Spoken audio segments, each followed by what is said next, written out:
Hello guys, and welcome to a new Steel Division 2 video today by me, Vulcan.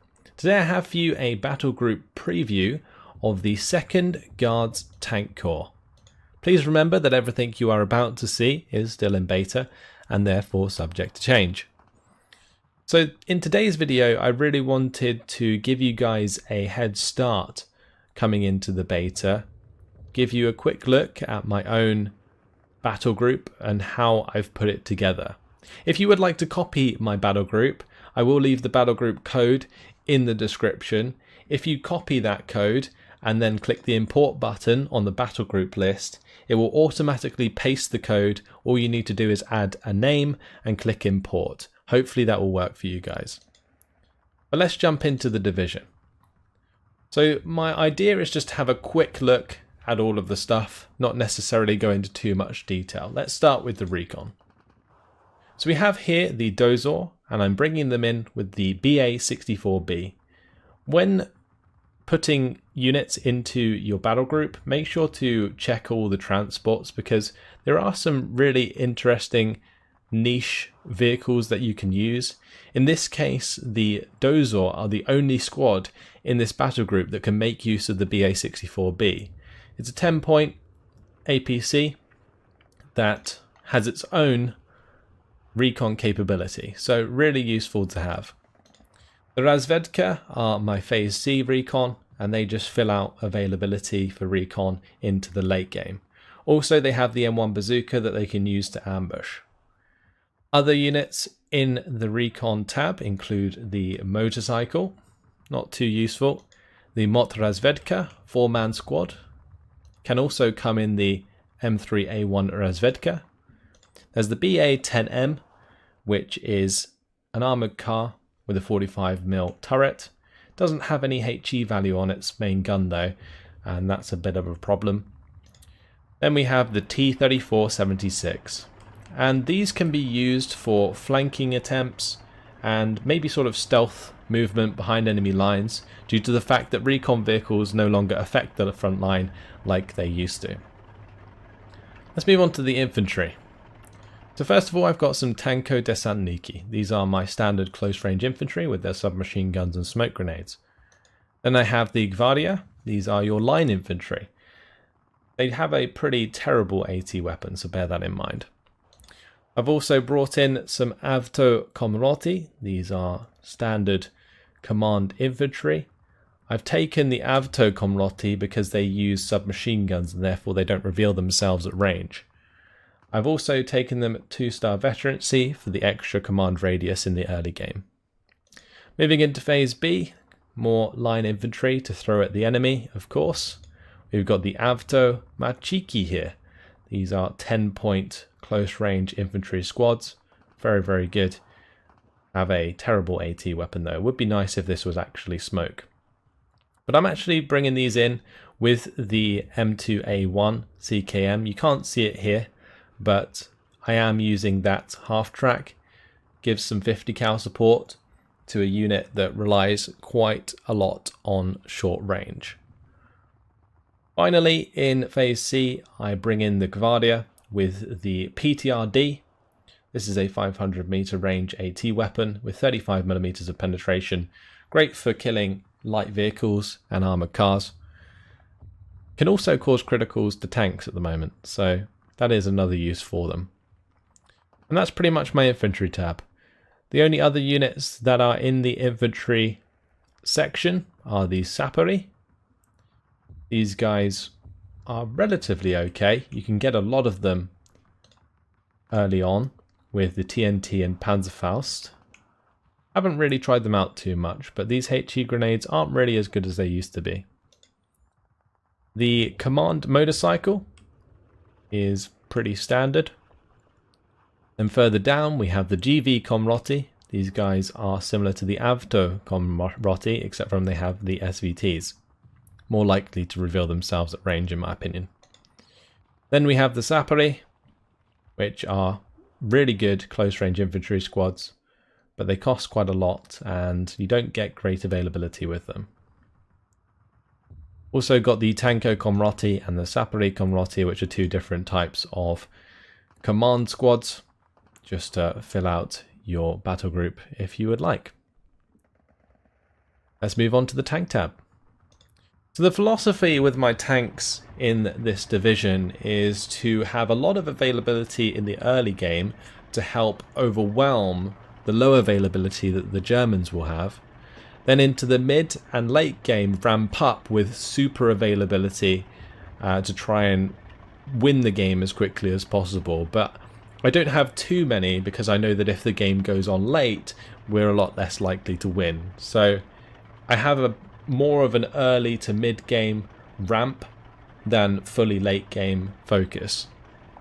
So we have the T-34-76 Comrotti command tank in phase A to accompany my T-34-76 1943s and the T-34-85 1943s, which I bring in with the 1-star veterancy because you only get one less, and with the 1-star veterancy that means you can make them 3-star if you have both a commander and a leader in phase A, which makes these quite formidable with their 145mm of penetration.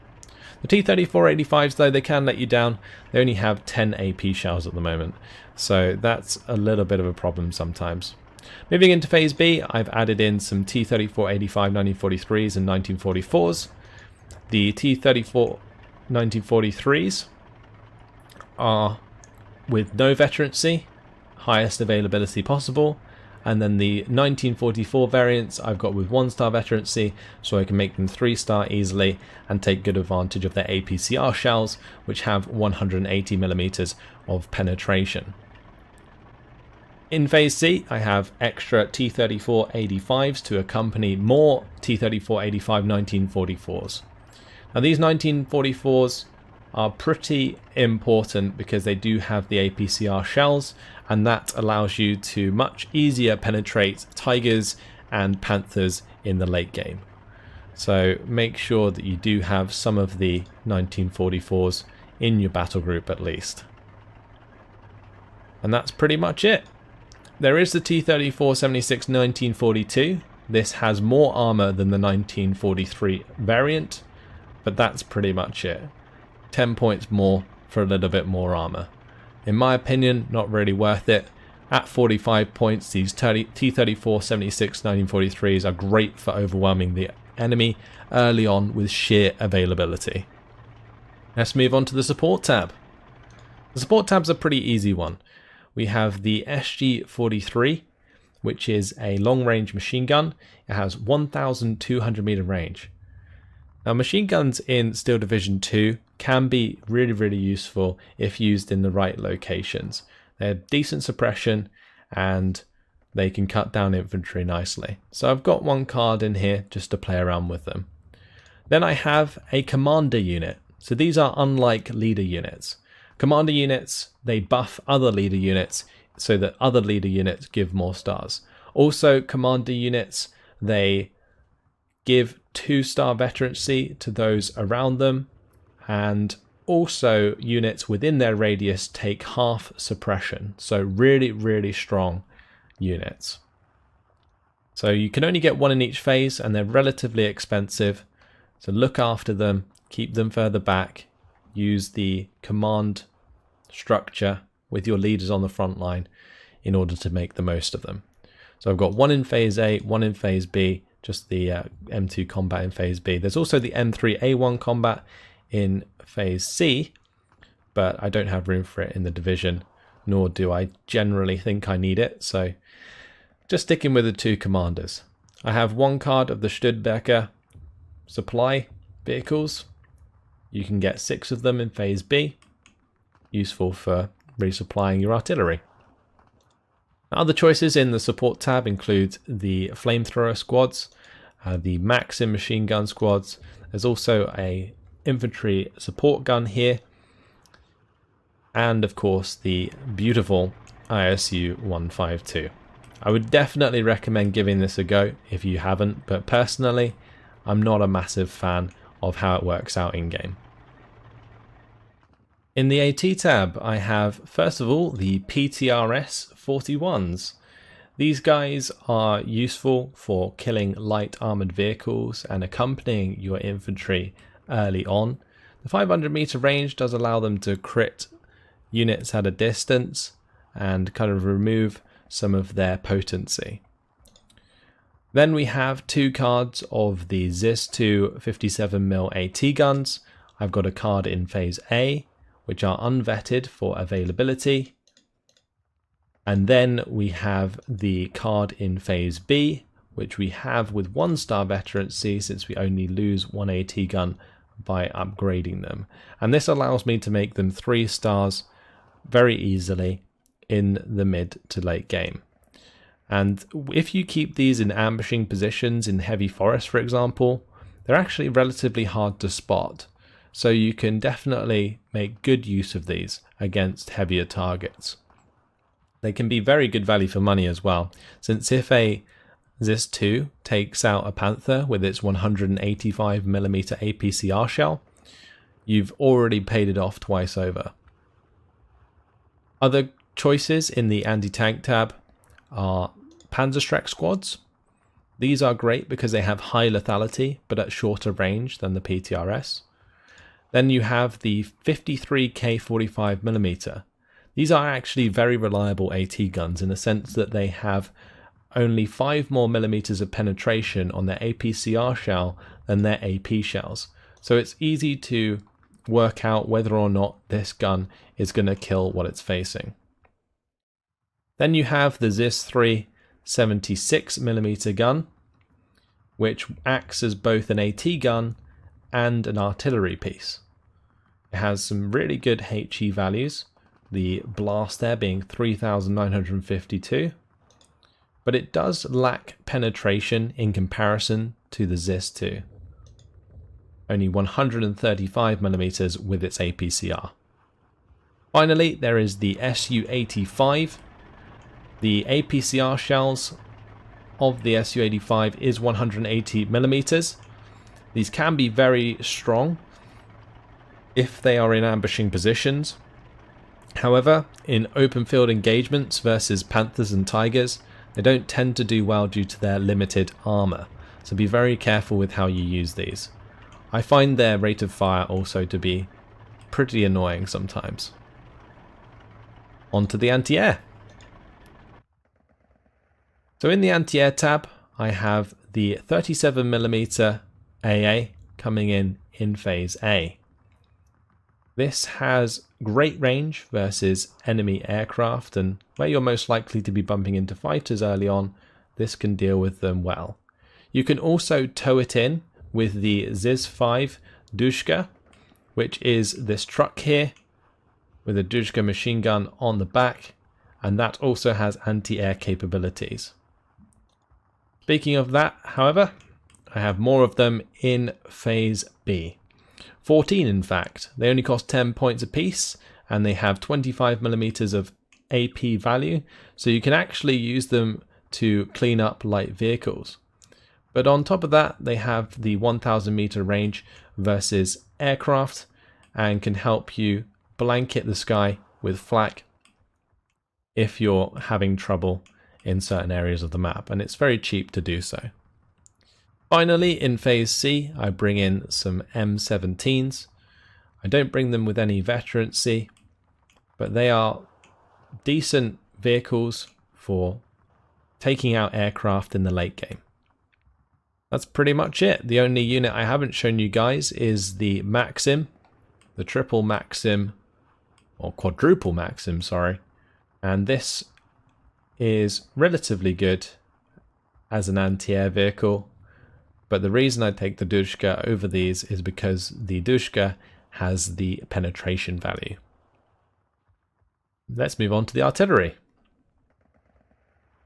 In the artillery tab, I have the artillerists. These guys are radio men that allow you to call in your artillery more accurately and quickly using corrected shot within a radius around them. They're great for accompanying your infantry on the front line so that you can call in some really good effective strikes. Although bear in mind that the radio only works with certain units. Also in the artillery tab, I have the VZ-VOD UPR, which I bring in phase B with 2-star veterancy for the extra command radius. These leader squads have 10 men and can be very useful in the late game for not only accompanying your artillery and giving them the extra veterancy, but also your frontline units. So use them for that as well. Next up, the 82mm mortars. In Phase B, you can bring in 10 of them at 1-star veterancy. Spreading these out for 40 points apiece is a great way to blanket your enemy with mortar fire.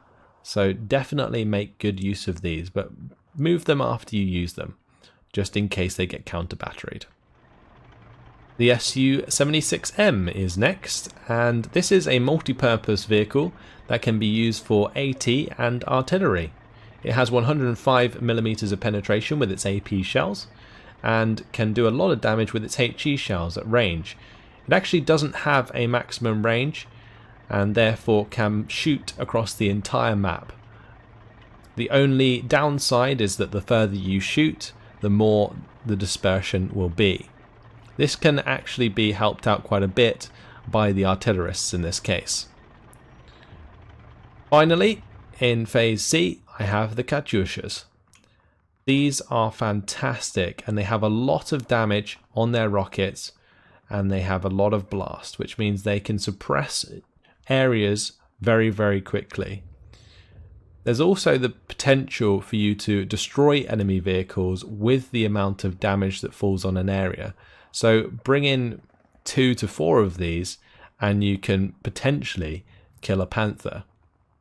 Just bear in mind that they do cost quite a lot of supply to resupply, and thus you will have a limited amount of strikes with the amount of supply that I have on my battle group.